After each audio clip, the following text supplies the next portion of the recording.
Hey guys, it's Rhys here with my dog Remy. I'm here today to talk to you about what I carried on the trail. I went pretty lightweight, but not ultralight. But this is stuff that definitely worked for me. I carried it pretty much the whole way. And for reference, my starting base weight back when it was cold was around 15 pounds. And when it got warm, it was probably closer to 12. So we're going to talk to you today about what works. Starting with the pack. This is a ULA circuit. And for reference, I'm 6'3", and this is a large, and I think this is the Cadillac of packs. So let's get it open, get some crap set up, and then see how it goes. All right, guys. So we're going to start from the outside and work our way in. Now, you want to keep stuff on the outside, obviously, that you're going to interact with much more frequently on a regular basis, because nothing sucks more than having to stop and take off your pack. So, to that effect, well, first off, let's get the controversial stuff out of the way. Camp shoes, totally, all the way. These are Croc knockoffs, like Sunville Garden Clogs, corrugated, whatever. They're like an outsider than Crocs. They were also $11 on Amazon. I went through 2 pairs of these, actually, because I had to wear them in the Smokies for reasons we're not going to get into right now. But huge fan. People that say just wear your shoes around camp, obviously haven't been in the woods when it rains for 4 weeks straight. Totally recommend. If you're on the fence, start with Adam. You can pick up a pair of, they're called Waldies. They're Croc knockoffs as well, that are also a bit lighter at mountain crossings if you're going Novo. But yeah, also butt pad. This is the, who cares what it is, it's a Thermarest butt pad. Super awesome, used it every day for, you know, a butt pad. It's great when you go sit on a rock and it's wet, or a wet tree log or whatever, you just throw this under your butt. Even if it's not wet, it's more comfortable than without the pad. And because I was a hammocker and I used a 3/4 length underquilt, which I'll get into later, my calves and feet were exposed on the bottom, so I just shoved this into the foot box under my feet, and it kept my feet toasty, almost too warm a couple of times actually. So again, this and camp shoes I'll never go on a Thru-Hike without. Now, this is my tarp. This is a Cuban fiber tarp from Hammock Gear, no doors. I love this thing. It was one of my like splurge items. Super useful, super awesome. It doesn't absorb water like a lot of the Sill nylon tarps do, so it never got heavy or sagged or anything. I absolutely adore this thing. It was worth the money to me. I kept it here on the outside of my pack. Theory being, if it started pouring, I could just set it up first. Sorry, buddy. And then work from relative dryness under it. And that was sort of helpful, but again, if it's raining that hard, you're kind of going to be miserable anyway. To wit, things you need to grab in a rainstorm or in an emergency would be your rain gear. Outdoor Research Helium 2, pretty popular on the trail. It's like a really fancy trash bag. It won't keep you dry, but pretty much no rain jacket will keep you dry. If it's pouring down rain for 20 minutes, everything that I've seen will wet out, but it'll trap heat in and keep you warm-ish. Necessary evil. If you have to wear a rain jacket, it's probably going to suck anyway. But it's a really great company, and they replaced mine because it had rips in the armpits by the end. And I just figured, hey, free pit zips. But they replaced it for free, so Outdoor Research, awesome company. Also on the outside of my pack cover. I used a pack cover and a pack liner. Possibly not necessary, but it made me feel safe. Don't want to get that down wet. Super luxury item for me. This is a Patagonia Houdini Windbreaker. I absolutely love this thing. It was like 3 ounces. I kind of took it on a whim. Loved it. I wore it like my 3rd day when it dropped into the single digits, and I wore it on my last day. It was just such a great piece of gear. Packs down to this small. I still wear it, and this again will also always come with me on a backpacking trip. Hopefully the PCT. Talk more about that later. And again, things you might need in an emergency. Your poop kit. So this is just like half a roll of TP, always in a Ziploc. Obviously you don't want it to get wet. Never trust that pack cover. And a titanium trowel. This is from a company called Quiz, Quiwiz. There were times where even this was giving me problem digging through like the rooty soil. So like when people are like, oh, just use your tent stake. Those will bend. That happened to me. Or use your trekking pole. Like, man, have fun. I like this thing. Although I only used it like maybe 10 or 12 20 times. I was a big fan of using the privies because I like to sit on a throne while I poop.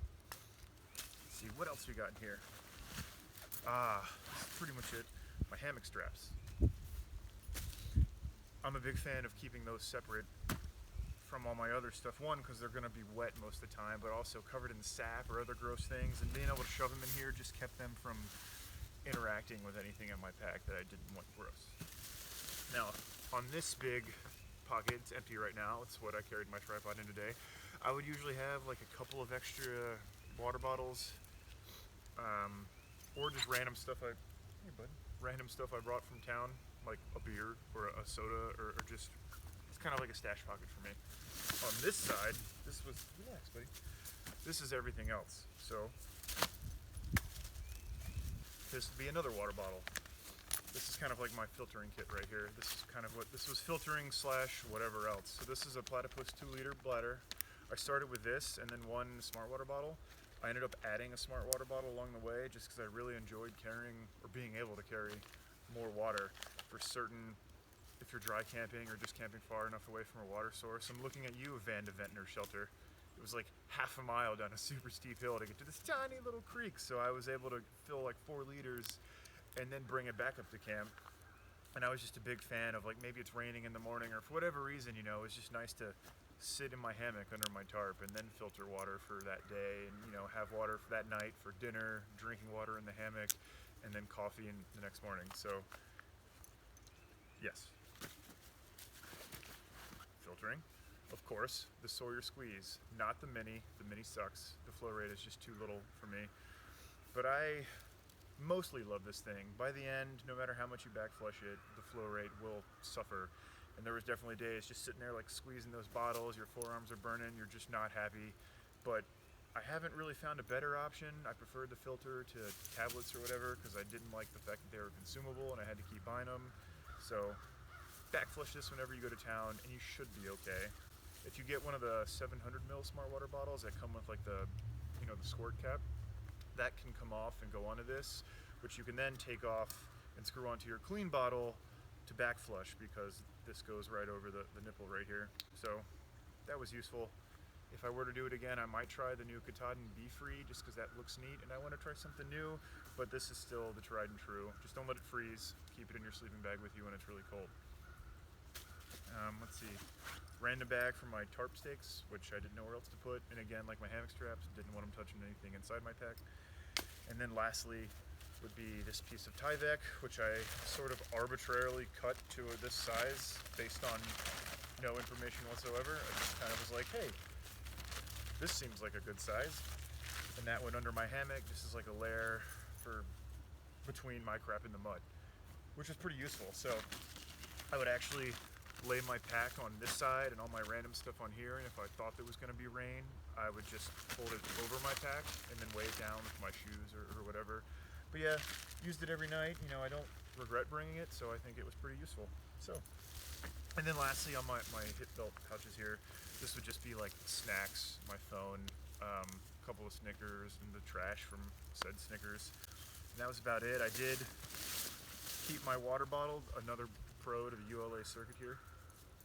I kept my water bottle on these little straps, which was super comfortable. I really loved being able to access my water right away. Initially, I kept it in this hip belt pouch or side pouch, which was also good. I did that a couple of times. Depending on how full my pack was, sometimes it was difficult to reach back and grab it, and I don't like doing a bladder or sucking on a hose. I always had to see how much water I have. So once I gave this a try, I never really went back. And it was never really uncomfortable. There wasn't like disproportionate weight or anything. And on this side, I usually kept like a hand sani thing, and I also had a small fixed blade knife affixed right here, you know, for quick draw in case of emergency, but really I didn't know where else to put it. And I found that if I hung this here, you couldn't really see the knife, so like it was never an issue hitchhiking. People were never like, there's a crazy bearded gentleman with a knife. But again, I recommend people bring knives, but just know you should go as light as possible. Don't listen to me, I'm a hypocrite because I carried a fixed blade, but go with the smallest knife, the lightest knife you can get, because you'll honestly only ever use it to cut cheese. Okay, let's go into the pack. Alright guys, I got the hammock pretty much set up as it would be out there. This is just like a hasty pitch. I would never actually recommend this because that tree's way too small, but I really just wanted to do it by this creek because I like this creek, and it's close to my house. So, what we had here is the Warbonnet Blackbird XLC hammock. XLC is like the extra large version. It's 11 footer instead of a standard 10 footer. If you're over 6 feet, go with an 11 foot hammock. Doesn't matter what brand, just make sure it's longer because it makes a huge difference. All right, so this is the Warbonnet XLC. You can see it has this really awesome shelf, which I loved. You can actually guide out, which I've done to this little tree. Usually I would just stick the stake into the ground. Loco Libre gear under quilt, and coming up to a Dutch wear suspension. You'll see here again, this is the cinch buckle, which was the precursor, I think, to his beetle buckles on 15-foot straps, which was perfect for me. You'll see here the Loco Libre underquilt just attaches with these carabiners that are provided, so it comes ready to hang. And here we have the bug net, which you can also guy out here, as I've done. And this really keeps it off your face. Bug net zip to the side. Here's that shelf, which is super useful. This is a down pillow from Loco Libre gear. Not great for sleeping on the ground, but great for under your neck in a hammock. And here, this is my top quilt, the Mid-Atlantic Mountain Works Marcy, it's called. It's a 20-degree top quilt. Absolutely love it. Love pretty much all this stuff. And there again would be my butt pad, which would double as my foot insulation, which I would shove up under here. And we have a hammock gear Cuban fiber tarp up top, secure in some mountain goat snake skins, mountain goat gear snake skins, which make deploying a tarp a lot easier, especially in the wind. Next, we're going to talk about clothes. I kind of have what I would usually wear on like a hiking day, set up to dry here on my tarp line, which is what was always the case. This would be my clothes bag. It's just a standard Sea to Summit Ultra Sill dry bag. This is a 13-liter. In that would be 2 pair of shorts. One was Patagonia baggies. They were really obnoxious floral print shorts because I got it during one of their half-off sales, and that kind of drove a lot of my clothing purchases. And when the only color they have is a floral print in your size, that's what you buy. I also had a pair of their, I want to say it was their I don't know, one of their unlined running shorts, which was that blue pair right there. I'm a fan of the unlined shorts because I'm already going to be wearing underwear anyway. In this case, ex officio sport mesh boxer briefs. Love them, still going strong. Like, they're not even gross or funky. I still wear them. If I can make all my underwear ex officio, I would. I will. In fact, the baggies came with a liner and I just cut it out. I use the ex officio because they kind of help with chafing anyway. I like that kind of like spandex feel on the legs. And again, just whatever, that's what I wore. So 2 pair of shorts, 2 pair of underwear, and 2 shirts, which in this case were also Patagonia. The lightweight Appalachian shirts, which are super thin and nice. I really, really like them. They lasted the whole hike. I have another pair, or another shirt that's like an obnoxious turquoise color. They're both still going. They're very thin and worn and kind of stained, and they both actually have rips on the shoulders, which happened in actually within 2 days of one another up in Maine. I guess I was lazy, I don't know, but they're still good for like workout shirts. They're super thin and light. They're stretchy. When you stretch, you can kind of see through them. So when it's hot and you're sweating, it's like a big bonus. Over those, or under them depending, when it was cold, I also wore, surprise, Patagonia. I used the thermal weight leggings and the thermal weight hoodie. The thermal weight hoodie is awesome. It's pretty warm. It's not as warm as like a straight up fleece, but it's a lot lighter. It compresses a lot smaller than like a normal fleece jacket. It's also grid, so you can like see through it. Another thing to note, the zipper here comes, if this is all the way zipped up, it goes like up to your mouth. So it kind of is like a balaclava as well when you have the hood up. The hood is very thin, but super practical. If I actually used my beanie while I was hiking, my head would overheat pretty quick. So that was mostly just for sleeping. But this thing was great. Not as good as my Windbreaker, which is probably my favorite piece of gear. I found that after the first like 2 or 3 weeks, once it stopped being like freezing or below, I pretty much never wore this again, except maybe in camp or maybe to sleep. I actually shipped these home as quickly as I could just because they were heavy, and I found that wearing my Windbreaker over a t-shirt was pretty much good for 90% of everything. But when it did get like below 20 degrees or even single digits and I was moving, it would be t-shirt, then this fully zipped, then my Windbreaker, and I was pretty good. I mean, you might be miserable, but once you start climbing up the next mountain, you'd be pretty good. So I was a big fan of these. And let's see, I had some Possum down socks that I got from Z-Pax's website, which were great. I didn't really like their gloves, but the socks worked a lot. They were my camp-only socks, so I only put them on when I was sliding into the hammock at night. Kept my feet really dry and warm. Great, and then for hiking, darn tough all the way. All my socks should be darn tough at this point. That's kind of it for clothes. Other knickknacks, let's see, I did start with Gators, but I kind of stopped using them because I just found Every morning it's another wet, muddy, crappy thing I have to put on. Like, why? It's not going to keep the water out of your feet anyway. And shoes, which were the Ultra Olympus. Lots of people, myself included, started with the Lone Peaks and then switched up to the Olympus because it's like that much more padding. I mean, look at these things. I went through about 5 pair. I found the padding mandatory. It was just, my feet were killing me for the whole first 400 or 500 miles of the Lone Peaks. So when I switched to these, it was like walking on pillows. I used a buff, which honestly never saw my head until halfway. And then my hair started getting so long I had to use a bandana to keep it out of my eyes, which I did instead of cutting it because I like that hippie cred. And when it got even longer, I used it not as a headband, but as like a full skull cap, and that worked out pretty well for me as well. Occasionally I'd wrap it around my wrist, or double wrap it and use it as like a sweat wipe, and once or twice as a pot grabber, but as we'll talk about later, that usually wasn't necessary for me.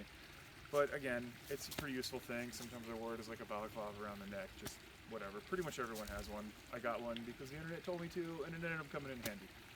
That's pretty much it for clothes. So, oh, sunglasses.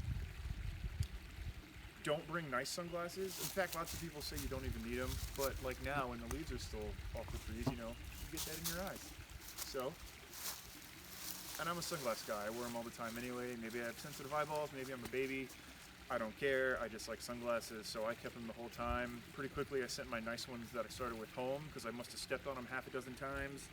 If you hang them from your shirt like this, and you're walking around camp, and oh, there they fall off, and then you step on them, and no one wants to ruin their nice sunglasses, so I went to the dollar store or Walmart and bought a $5 pair, which was great, because like a week later I lost them. I went through like 5 or 6 pairs of cheap sunglasses. These were the last ones I got for like $7 at Walmart or someplace. And even though they're metal and super heavy, I just like them. I think they're a little too small for my face, which looks funny, which I appreciate, and they're aviators, so I like them. So I summon a Kataji with these bad boys. Moving on, next we have, and this is in no particular order, if you guys want like a how to pack or unpacking the setting up camp kind of video, let me know. I'd love to make more stuff. The cook kit. Let's talk about this. All right, guys. It looks like we lucked into a good spot here to talk about cooking stuff. But cat, bam. So, what's in a cook kit? Hey, buddy. So, starters, pretty much it right here. This is a homemade koozie. Remy, come here. This is a homemade koozie, inside of which rests. This is the, come on, buddy, come on. Go that way. Good boy. This is a GSI Soloist. Would really do like this. Bought this based upon Will Wood or Redbeard's video review from a few years ago because I liked his reasoning and it all checked out. The lid doubles as a strainer. I very rarely use. In fact, a couple of times I could have used that. I honestly forgot it was an option. Random canister and the coffee mug it comes with. I use this the whole way. Coffee almost every morning. It also comes with like a neoprene sink and a really garbage folding spoon. Threw those both away, had no use for them. But really like these two things. This was big enough for all of my meals, even when I doubled up on mac and cheese and stuff like that a few times. And long-handled spoon. Long handle is awesome. You don't want to be using some tiny spoon and getting your knuckles all up in there, and that's gross. This is just like super convenient. And a spoon, not a spork. Sporks are worthless. They're terrible spoons and crappy forks. And let's see, got some extra hand sanding in here. I didn't even know that was in here. I actually often use this to help me start fires as well because it burns for a little while. And just standard Bic lighter. I went through maybe 2 of these. I should say I carried 2 the whole time. And most importantly, perhaps, is the stove, the MSR Pocket Rocket, the original. The newer one's smaller and a little bit lighter, but that, I mean, hey, I already had this, so again, can't say no to free. Lastly, I had some cordage in here on a beaner as like a, this is from Z-Packs, it's like their Z-Line or bear cord or whatever they call it. I maybe used this once to hang a bear bag, just because everyone else was doing it and they were giving me some flack for not doing so. So I tried the PCT method and it worked. Later on, I used that same beaner and this cord to do double duty as a hammock suspension because like on my third to last day I left my tree strap at a campsite. Oh. I ended up getting it back due to a couple of awesome hikers and trail angels, but essentially that's it. Now this is just out of Reflectix and duct tape. I actually used foil tape to begin with and then had to repair with some duct tape along the way. This is awesome. I would get like my meal, pour my meal in here, pour the water, give it a good stir, and put it on the stove. And once I got a good boil, just take it off, slide it right in here, put the lid on, just set it down and forget about it, and just let it cook itself. 10 minutes, 15 minutes, I don't know. I never really timed it. I would just go like get water or do whatever bullshit with my buddies around camp. And it was just nice. I mean, I tell myself it helped me save fuel. I mean, I'm sure it did, but I don't really know. The real benefit for me, aside from just, you know, having it cook it, you know, I could just not worry about it, was when it was ready, take it off, take off the lid, put this inside the lid, and now I can actually sit here and hold my super hot pot like this and just eat out of it. And for me, that was just awesome. Like I saw people sitting here like doing this number, and for some reason that always just bothered me because I was able to just hold it, and yeah, I loved it. I would never consider going stoveless. I don't care how light I got the rest of my stuff. I just loved having a hot meal at the end of the day. Nor pasta sides. Easy Mac was a huge one with some pepperoni or sausage links thrown in there, and whatever random healthy food I could find in town. Like sometimes I just tear up a bunch of spinach leaves and throw it in my Easy Mac because I'm all about health. But that's my cook kit. Let's see what else in here. I carried the AWOL guide. I actually carried a paper copy. And it's actually laughable to read now and see how poor or easy the mileage or elevation was in the beginning compared to the end, and just stuff we complain about. Did come in handy. I actually use gut hook a lot more as day to day. This is mostly the best for like planning town visits and that sort of thing. And I found that most of my friends would read this every day and have all sorts of plans for going to town, and I was always like, cool, that sounds great. So I never used it as much as I would have had I been solo the whole time, but you know, super handy. In fact, lots of people that didn't have gut hook would like look at the mileage. Oh, my dog just saw a squirrel. Would like kind of look at the mileage and see where it says there's a water source, or maybe just that day's mileage and take a picture of it with their phone so they could pull it out and check it while not having to stop. Because you know, everyone hates to stop. But pretty useful. AWOL guide all the way. This is my, what do you want to call it, miscellaneous ditty sack, hygiene sack, whatever. This is Cuban fiber. It's the stuff sack that came with my tarp, and it's a very thin Cuban fiber that is done. It's coming apart at the seams, but it was never meant to be a hard use bag. I mean, but well, I can't say it was free, but it came with my tarp, so I might as well use it. And in here would be like your standard stuff, like random pill bottle. I don't even know what's in here. Different kinds of ibuprofen. A tick key that I never used. I'm not going to go through this whole thing, but there's Neosporins, Gold Bond, nail clippers. I got a couple of well, I got like 20 feet of cordage here. This is Zing It or Lash It. It's like 1.2 millimeter cord, super light. A 20-foot roll is like a couple of grams. It's what all the tie outs are on my tarp. I figured if I ever, my tarp has side pull-outs, I figured maybe I'd use those one day in the winds. Never did, but it, you know, whatever. So some pills, some anti-inflammatories. I kept a couple of water purification tablets that I never used, just in case. Repair, Cuban fiber, repair for like the tarp if there was ever like a small rip or anything. But you get it, the basic stuff. It would be, I did carry a little bottle of Dr. Bronner's for maybe a month and realized I just never used it. I never took that ghetto woods bath that I thought I would take before town, because when you go to town you can take a shower. Lots of gas stations or pharmacies and stores along the way sold those little toothbrushes that are like this long, that like come with a cover, and you can pull it out of the cover and reverse it, and then it becomes like full length. Pretty much everyone I saw, myself included, used that, and I would just re-up on like a smaller tube of toothpaste whenever I needed. Sometimes I actually had to go with a slightly bigger one, and I was just like, ultralight anathema, no! But that's that. That's the hygiene sack. Ooh, what do we got? Now we've got the electronics bag, which is just a Ziploc, because I ran out of stuff sacks and I wasn't spending money for more. Works just as good. So first would be my headlamp, which is a black diamond. I want to say it's a Storm. It's an older Storm, so it's only like 200 and something lumens. I think now they're 350 or more. Because it was okay. I would really go with a lighter weight rechargeable one in the future, but again, I already had it, and you can't beat free. And this is the Anchor. This is a 10,000 milliamp charger. That is like, I think, the perfect size. It got a little over 3 full charges on my iPhone, and it charges your phone super fast. Plugging the actual charger into the wall takes like 5, 6, 7 hours. So I would just charge that whenever I stayed in town for the night, and any other time if I like crossed a road crossing that had a McDonald's or something, plug in the phone directly and maybe top that off. I never did run out of battery. Keep it in airplane mode most of the time, your phone will last forever. Yeah, I mean, if you know you're running out of battery and you don't have any charges left, just stop using your phone until you get to town. It's not the worst thing in the world. That's pretty much all I kept in there.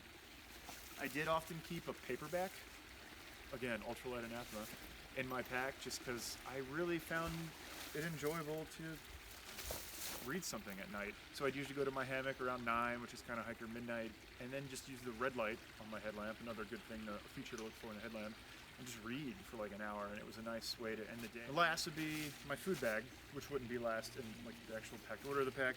But again, this is a Sea to Summit Ultra Sill dry bag. This one I want to say is 15 liters, 20 liters. And this is the perfect size. On like the longest stretch, I think was like maybe 5.5 to 6 days. I had this pretty tightly packed, but it was never too small. I will say that it never stayed totally waterproof. A bunch of my friends actually used this bag. We have a picture, all of us had at least one little duct tape patch here. Sometimes it got wet, but again, I mean, the stuff you put in here is either going to be in a Ziploc or a mostly watertight package. So that's kind of that. Guys, that's pretty much it.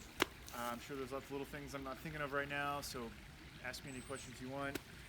But wrapping up off the top of my head, little things like your pack liner. In this case, I used a trash compactor bag, not a contractor bag, which I've seen people argue about.